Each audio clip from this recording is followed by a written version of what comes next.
Alors voici la correction du numéro 17 de votre livre.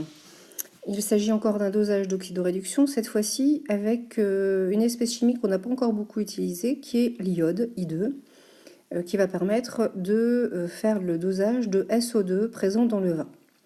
En effet, une certaine concentration peut être source également de maux de tête.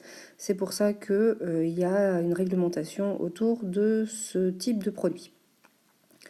Alors, dans un premier temps, on vous demande de justifier l'existence de la réaction spontanée qui se produit entre le diode qui est ici et le soufre qui se trouve, enfin le SO2 pardon, qui se trouve ici. Pour cela, j'ai classé les deux couples grâce au potentiel standard qui me sont donnés. Celui-ci est à 0,62 volts, c'est bien au-dessus de celui-ci qui était à 0,17 volts. I2 SO2 peuvent bien réagir d'après la règle du gamma. En termes de justification, sur votre copie, vous pourrez donc écrire que d'après la règle du gamma, I2 réagit avec SO2 après avoir écrit les deux couples comme je l'ai fait. Maintenant, les équations de demi-réaction sont écrites mais non équilibrées. Les flèches ont déjà été sélectionnées puisque vous voyez qu'il n'y en a plus qu'une. Alors, je vous rappelle la petite mélodie que vous devez avoir en tête quand vous équilibrez ces équations de demi-réaction. La première des choses, c'est vérifier le coefficient stoichiométrique de l'atome principal. Ici, vous devez commencer par mettre 2 I-, puisque dans I2, il y a deux atomes d'iode. Si j'ai deux charges moins à droite, il me faut 2 électrons pour équilibrer les charges de cette première équation. Donc ça, c'est plutôt une équation simple. Dans la deuxième équation, on a bien autant de soufre d'un côté que de l'autre, donc je peux passer à l'équilibrage des atomes d'oxygène. Ici, j'en ai déjà 2. Pour l'instant, ici, j'en ai qu'un. Par contre, là, j'en ai 4. Si je mets 2 H2O, je me retrouve avec 2 oxygènes plus 2 autres oxygènes dans SO2, ça fait 4. Maintenant, ils sont équilibrés. Ici, du fait d'avoir mis 2 devant H2O, je me retrouve avec 4 hydrogènes. Il m'en faut donc 4 sous forme d'H+. Et enfin, au niveau des charges, ici, on a 2 charges moins, 4 charges plus, ça fait 2 charges plus, que je dois neutraliser avec 2 électrons, puisque de ce côté de l'équation, il n'y a aucune charge. Pour la question 3, il s'agit d'écrire l'équation totale de cette réaction, c'est-à-dire l'équation du dosage. La précaution à prendre, c'est d'abord le sens des flèches, il a été choisi pour vous. La seconde précaution à prendre, c'est de vérifier que le nombre d'électrons échangés dans les deux équations est le même, ce qui est le cas.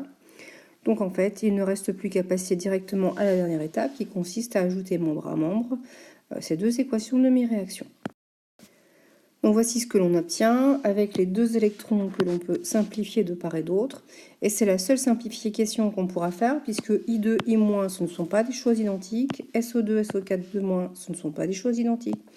H2O, H+, ce ne sont pas des choses identiques. Donc on s'arrêtera là pour l'équation finale. On doit maintenant vérifier que la relation à équivalence est bien celle indiquée dans le livre. Pour cela, on écrit toujours la même chose, à l'équivalence d'après les coefficients stoichiométriques, et on indique un tableau de proportionnalité entre les deux espèces chimiques qui nous préoccupent, à savoir d'un côté I2 et de l'autre côté SO2, élément titrant et l'élément titré. Je rappelle que vous pouvez inverser ces deux cas, ça ne changera rien. En ce qui concerne I2, l'appellation qui est choisie dans le livre, c'est de mettre un petit 1 en indice des données concernant I2. Donc ici, je l'ai appelé N1. Pour SO2, c'est plutôt un 0, donc j'ai appelé NO. Les coefficients stoichiométriques, on les trouve dans l'équation ici et ici. Vous constatez que les coefficients stoichiométriques sont de 1 dans les deux cas. Donc on se retrouve avec un cas de figure qui ressemble à celui que l'on trouvait dans les acides-bases. C'est un hasard ici. Donc on peut faire le produit en croix entre ces deux grandeurs et ces deux grandeurs. Et on se retrouve avec 1 fois N0 égale 1 fois N1. Le 1 et le 1, bien sûr, sont inutiles ici. On peut remplacer N0 par C0 fois V0. On peut remplacer N1 par C1 fois V1 et on retrouve bien l'équation à démontrer dans l'exercice.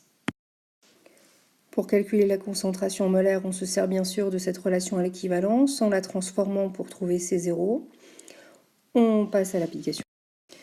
Pour trouver un 72, 10 puissance moins 3 mol par litre. Bien sûr que la définition de la loi est donnée en grammes par litre ou en milligrammes par litre, c'est-à-dire la concentration massique. Donc en question 6, c'est la concentration massique qu'il faut trouver et la convertir en milligrammes par litre pour vérifier la conformité avec la loi. Pour cela, on repart de l'équation que vous devez connaître par cœur. C massique égale grand M fois C molaire. Le calcul de la masse molaire, elle est ici à rédiger avec les lettres d'abord, puis en application numérique. Si on passe à l'application numérique, on trouve 0,110 g par litre, ce qui fait, une fois converti en milligrammes par litre, 110 mg par litre.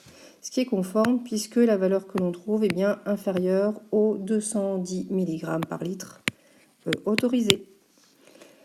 Voilà, j'espère que cette correction vous aura aidé pour préparer votre révision en ce qui concerne l'oxydoréduction.